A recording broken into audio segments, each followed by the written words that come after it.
जेठनी को बुला दो, राजा भाभी को बुला दो। जेठनी को बुला दो, राजा भाभी को बुला दो।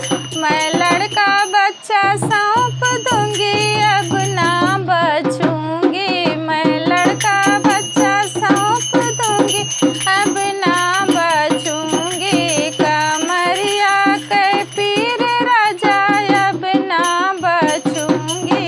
कमरिया के पीर राजा, अब ना बचूंगी। नंदी को बुला दो, राजा बहना को बुला दो। नंदी को बुला दो, राजा बहना को बुला दो। मैं साजन अपना सौंप दूंगी, अब ना बचूंगी। मैं साजन अपना सौंप दूंगी, अब ना बचूंगी। कमरिया के पीर राजा, अब ना बचूंगी। कमरिया के पीर राजा, अब ना बचूंगी। छोटी को बुला दो, राजा छोटी को बुला दो। छोटी को बुला दो, राजा छोटी को बुला दो। मैं राम रसोइया सौंप दूंगी, अब ना बचूंगी। मैं राम रसोइया सौंप दूंगी, अब ना बचूंगी। कमरिया के पीर राजा, अब ना बचूंगी। कमरिया के पीर राजा, अब ना बचूंगी।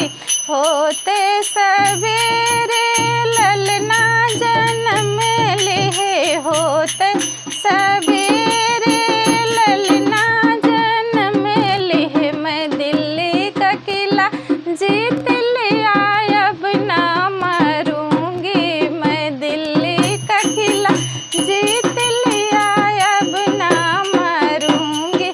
सासू को बुला दो, राजा अम्मा को बुला दो।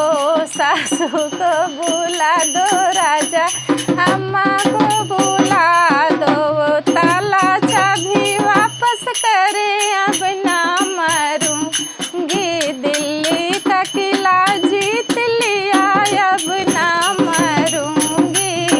कमरिया के पीर राजा, अब ना बचूंगी। जेठनी को बुला दो, राजा भाभी को बुला दो।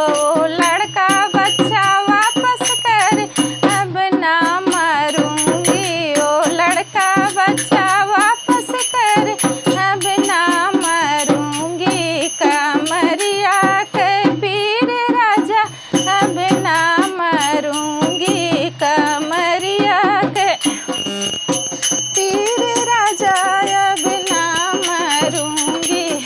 छोटी को बुला दो, राजा छोटी को बुला दो। राम रसोइया वापस करे, अब ना मरूंगी। दिल्ली का किला जीत लिया, अब ना मरूंगी। कमरिया के पीर राजा, अब ना बचूंगी। कमरिया के पीर राजा, अब ना बचूंगी। नंदी को बुला दो, राजा बहना को बुला दो। नंदी को बुला दो, राजा बहना को बुला दो। ओ साजन मेरा वापस करे, अब ना मरूंगी। ओ साजन मेरा वापस करे, अब ना मरूंगी। दिल्ली का किला जीत लिया, अब ना मरूंगी। कमरिया के पीर राजा, अब ना बचूंगी। धन्यवाद।